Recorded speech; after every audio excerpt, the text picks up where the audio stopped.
Hey everybody, Wes here for Wednesday's workout. First thing we're going to do is work on our strength, which is the front squat. So part of this new cycle, this 6-week cycle, we are now building up strength and lower reps in the front squat. On Monday, we talked about our jumping squats and how working on our depth is going to help us be better squatters. So I want you to carry that over now to our front squat. We just did a long cycle with back squat. So now we're moving on to front squat. If that position is more difficult for you, front squat for me is a lot more difficult than a back squat. Let's go a little bit lighter. Let's make sure we're getting all the way down and then build up over these next 6 weeks instead of starting heavy, form gets compromised, and then we feel like we got to stay with those numbers, okay? We're going to have 8, 6, 6, and 4 for reps on the strength. We can take the bar from the rack. So I'm going to take it from the ground. We want to make sure on our front squat, remember, different than our back squat, we have to stay a little bit more upright than we do on our back squat. So with the bar on my back, I can lean just a tiny bit forward and the bar is still over my midline. But since this bar is now in the front, I gotta make sure those elbows stay up.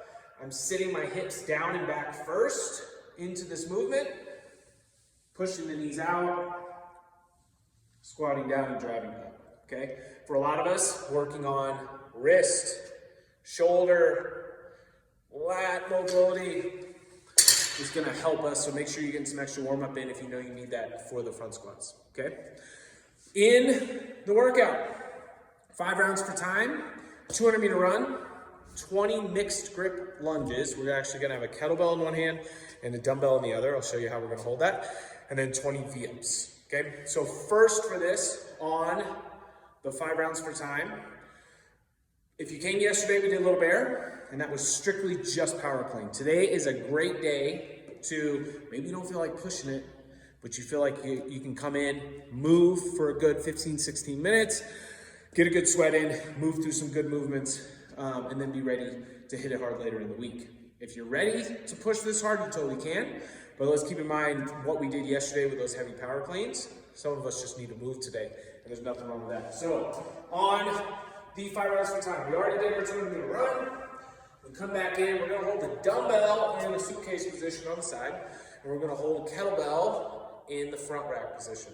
Gonna have the elbow up, right here in front of the body. I can go forward or back. I prefer to go with a reverse lunge. Solely up to you. I gotta go 20. So I'm switching legs. Up to you on when you wanna switch those positions. But you can also go forward too. You can mix that up. Maybe today's the day that you want to work on reverse and forward lunges in the workout. Then we'll go 20 V-ups, but we do have 100 total V-ups to do. So if we need to scale this to another movement, we can. For me, it's very difficult to keep my legs straight as I come up, but we're trying to get legs up, shoulders up, and legs as straight as we can. You can make it harder with those heels not touching the ground in between reps. We can also go to an alternating V-up, where it's just one. We can also go to tuck-ups, or alternating tuck-ups, or sit-ups. But we do have 100 total V-up tuck-up sit-up, whatever we're going to do for the workout. The goal is to finish each round in about 3 minutes, which would put you at 15, and the cap is 16. So you have a little bit of wiggle room there, but the goal is to finish. So pick the right distance on the run, the right weight on those lunges, and keep moving on the core, okay? Have fun, great workout to do after we did Little Bear. We'll see you all on Wednesday.